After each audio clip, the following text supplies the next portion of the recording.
Hello there, my name is Trevor Bowen. I'm going to be doing a presentation on my previous school, which was Walnut Grove, and their high school transportation to away games. I'm going to be covering girls softball and boys baseball. So, going over our girls softball, their season is in the fall. They take one bus to away games that is perfect for the fit our whole entire team in. Our baseball season is in the spring, and they also only take one bus. Our bus drivers who go on the trips usually make $10 an hour. Going forward on my spreadsheets, I decided to only do varsity games only because Walnut Grove is a Class 1 school, and oftentimes we do not play JV games just simply because other teams don't have the numbers or we do not have the numbers. Uh, this is the girls softball spreadsheet that I created. This is actually their away games for this upcoming season. Usually, our coach likes to get there an hour before game time. Game times start at 5 o'clock, so he likes to get there at 4.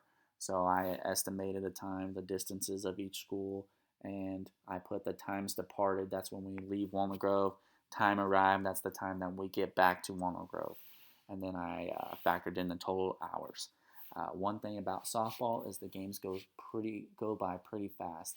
No softball game usually goes past an hour and 30 minutes. That is in regulation. Oftentimes, if it goes past that, it's because they go into extra innings. So I did the exact same thing for baseball with my spreadsheet. This is actually the upcoming schedule for this upcoming spring 2020 baseball season. I was the former coach there for the last 2 years. I like to get there about an hour and 15 minutes before game time. So our game time started at 5. I like to get there about 3:45 so we could get there, get cleated up, and do all that kind of stuff so we can get in the cages and not feel rushed. Okay, the one big difference between baseball and softball is that the games go by a lot slower than softball games.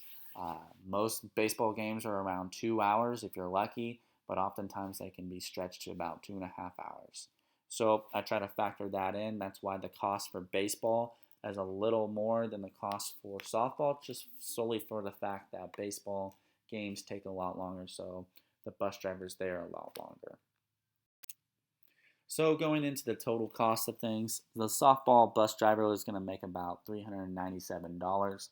The baseball bus driver is going to make $455 for a total cost of being $852. So uh, for the last 2 years, I've been the baseball coach and I have taught at Walnut Grove, but now I'm going to be moving on and teaching and coaching at a lot bigger school. So I'm going from a Class 1 school to a Class 5 school. So I'm sure that the transportation costs are going to be a lot different. I'm sure that they're going to probably pay a little bit of mileage as well. Something that was cool that Walnut Grove did was my assistant coach got his bus license and he drove us to all our away games. So not only he had to be there anyway, so he might as well be making money and cashing in on it a little bit, which was a good deal for him since my assistant stipend wasn't the highest uh, in the world. So it was great that he could add some income because he was already going to be there anyways, and it also just made it a lot easier on me at being the head coach because I know we can leave whenever we want, and often I know we weren't going to get lost. He knew exactly where we needed to go.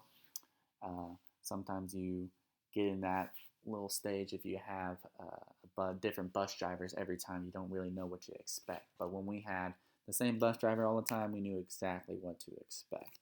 So this is just the spreadsheets that I put together. I hope I did it correctly. So thank you. I appreciate you watching.